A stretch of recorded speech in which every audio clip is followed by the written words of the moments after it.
السلام علیکم ناظرین، آپ دیکھ رہے ہیں اجوا ٹی وی اور میں ہوں حافظ عبداللہ۔ ناظرین، آج امیر المومنین حضرت عمر رضی اللہ تعالی عنہ کا یوم شہادت ہے اور میں اس وقت سوچ رہا ہوں کہ مقدونیہ کا الیگزینڈر سکندر اعظم تھا یا حضرت عمر فاروق رضی اللہ تعالی عنہ۔ ناظرین، ہم نے بچپن سے یہ پڑھا اور سنا ہے کہ مقدونیہ کا الیگزینڈر 20 سال کی عمر میں بادشاہ بنا۔ وہ 23 سال کی عمر میں مقدونیہ سے نکلا۔ اس نے سب سے پہلے پورا یونان فتح کیا، اس کے بعد وہ ترکی میں داخل ہوا، پھر ایران کے دارا کو شکست دی، پھر وہ شام پہنچا، پھر اس نے یروشلم اور بابل کا رخ کیا، پھر وہ مصر پہنچا، پھر وہ ہندوستان آیا اور ہندوستان میں اس نے پورس سے جنگ لڑی۔ اپنے عزیز جان گھوڑے کی یاد میں پھالیا شہر آباد کیا، مکران سے ہوتا ہوا واپسی کا سفر شروع کیا، راستے میں ٹائیفائڈ میں مبتلا ہوا اور وہ 323 قبل مسیح میں 33 سال کی عمر میں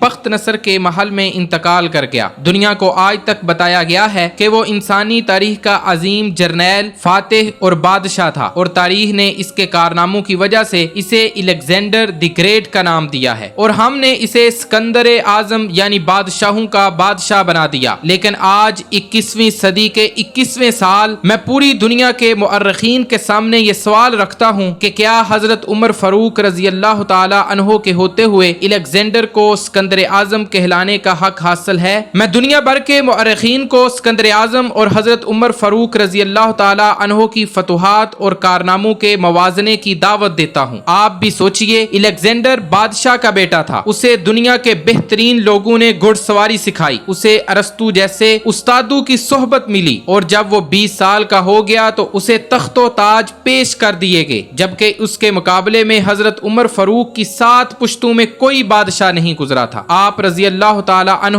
بیڑ بکریاں اور اونٹ چرایا کرتے تھے، اور آپ نے تلوار بازی اور تیر اندازی بھی کسی اکیڈمی سے نہیں سیکھی تھی۔ سکندر اعظم نے آرگنائزڈ آرمی کے ساتھ 10 برسوں میں 17 لاکھ مربع میل کا علاقہ فتح کیا، جبکہ حضرت عمر نے 10 برسوں میں آرگنائزڈ آرمی کے بغیر 22 لاکھ مربع میل کا علاقہ فتح کیا، اور اس میں روم اور ایران کی 2 سپر پاورز بھی شامل تھیں۔ آج کے سیٹلائٹ، میزائل اور آبدوزوں کے دور میں بھی دنیا کے کسی حکمران کے پاس اتنی بڑی سلطنت نہیں جو حضرت عمر فاروق رضی اللہ تعالی عنہ نے نہ صرف گھوڑوں کی پیٹھ پر بیٹھ کر فتح کرائی تھی بلکہ اس کا انتظام و انصرام بھی چلایا۔ الیگزینڈر نے فتوحات کے دوران اپنے بے شمار جرنیل قتل کروائے، بے شمار جرنیلوں اور جوانوں نے اس کا ساتھ چھوڑ دیا، لیکن اس کے خلاف بغاوتیں بھی ہوئیں اور ہندوستان میں اس کی فوج نے آگے بڑھنے سے انکار بھی کر دیا۔ لیکن حضرت عمر فاروق رضی اللہ تعالی عنہ کے کسی ساتھی کو ان کے حکم سے سرتابی کی جرت نہ ہو سکی۔ وہ ایسے کمانڈر تھے کہ آپ نے عین میدان جنگ میں عالم اسلام کے سب سے بڑے سپہ سالار حضرت خالد بن ولید رضی اللہ تعالی عنہ کو معزول کر دیا، اور کسی کو یہ حکم ٹالنے کی جرت تک نہ ہوئی۔ آپ نے حضرت سعد بن ابی وقاص کو کوفے کی گورنری سے ہٹا دیا، آپ نے حضرت حارث بن کعب سے گورنری واپس لے لی، آپ نے حضرت عمر بن عاص کا مال ضبط کر لیا، اور آپ نے حمص کے گورنر کو واپس بلا کر اونٹ چرانے پر لگا دیا، لیکن کسی کو حکم عدولی کی جرت نہ ہو سکی۔ الیگزینڈر نے 17 لاکھ مربع میل کا علاقہ فتح کیا، لیکن دنیا کو کوئی نظام، کوئی سسٹم نہ دے سکا، جبکہ حضرت عمر فاروق رضی اللہ تعالی عنہ نے دنیا کو ایسے سسٹم دیے جو آج تک پوری دنیا میں رائج ہیں۔ آپ رضی اللہ تعالی عنہ نے نماز فجر میں الصلاۃ خیر من النوم کا اضافہ کرایا، آپ کے عہد میں نماز تراویح کا باقاعدہ سلسلہ شروع ہوا، آپ نے شراب نوشی کی سزا مقرر کی، سن ہجری کا اجراء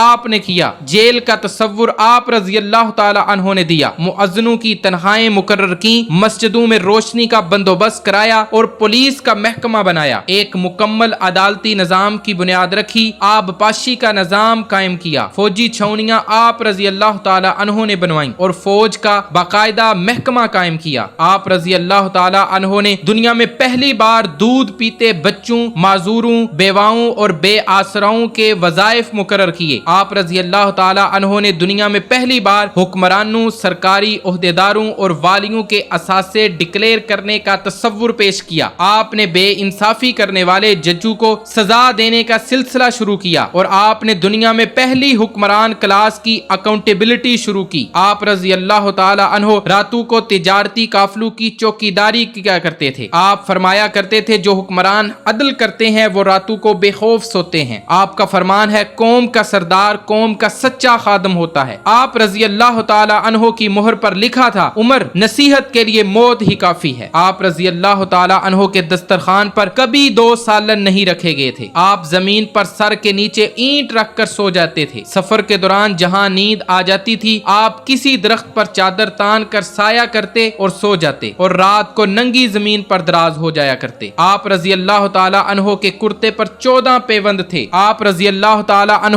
موٹا اور کھردرا کپڑا پہننے سے گریز کرتے تھے۔ آپ کسی کو جب سرکاری عہدے پر فائز کرتے تو اس کے اثاثوں کا تخمینہ لگوا کر اپنے پاس رکھ لیتے تھے اور اگر سرکاری عہدے کے دوران اس کے اثاثوں میں اضافہ ہو جاتا تو آپ اس کی اکاؤنٹیبلٹی کیا کرتے۔ آپ جب کسی کو گورنر بناتے تو اسے نصیحت فرماتے تھے کبھی ترکی گھوڑے پر نہ بیٹھنا، باریک کپڑے نہ پہننا، چھنا ہوا آٹا نہ کھانا، دربان نہ رکھنا اور کسی فریادی پر دروازہ بند ہرگز نہ کرنا۔ آپ رضی اللہ تعالی عنہ فرماتے تھے ظالم کو معاف کر دینا مظلوموں پر ظلم ہے۔ آپ رضی اللہ تعالی عنہ کا یہ فکرہ آج انسانی حقوق کے چارٹر کی حیثیت رکھتا ہے کہ مائیں بچوں کو آزاد پیدا کرتی ہیں، تم نے انہیں کب سے غلام بنا لیا۔ فرمایا میں اکثر سوچتا ہوں اور حیران ہوتا ہوں عمر کیسے بدل گیا۔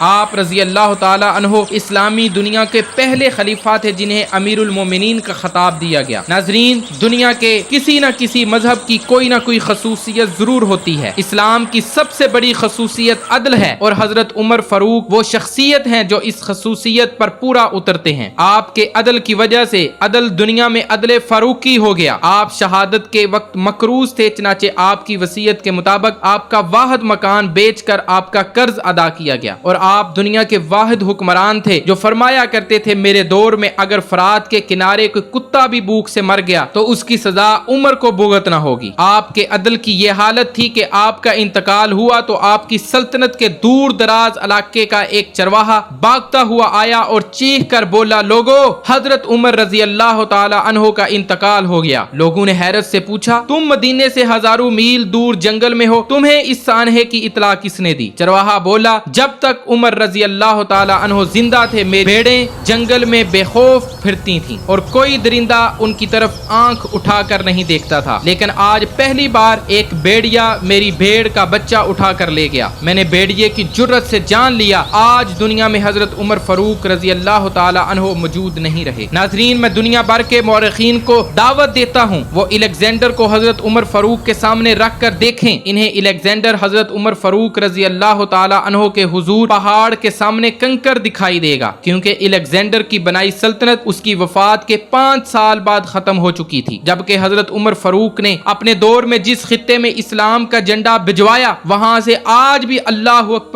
اکبر کی صدائیں آتی ہیں۔ وہاں آج بھی لوگ حضرت عمر فاروق کے اللہ کے سامنے سجدہ کرتے ہیں۔ دنیا میں الیگزینڈر کا نام صرف کتابوں میں سمٹ کر رہ گیا ہے، جبکہ حضرت عمر فاروق کے بنائے نظام دنیا کے 245 ممالک میں آج بھی کسی نہ کسی شکل میں موجود ہیں۔ آج بھی جب کسی ڈاک خانے سے کوئی خط نکلتا ہے، پولیس کا کوئی سپاہی وردی پہنتا ہے، کوئی فوجی جوان 6 ماہ بعد چھٹی پر جاتا ہے، یا پھر حکومت کسی بچے، معذور، بیوہ، بے آسرا شخص کو وظیفہ دیتی ہے، تو وہ معاشرہ، وہ سوسائٹی، وہ ملک بے اختیار حضرت عمر فاروق رضی اللہ تعالی عنہ کو گریٹ تسلیم کرتا ہے۔ وہ انہیں تاریخ کا سب سے بڑا سکندر مان لیتے ہیں۔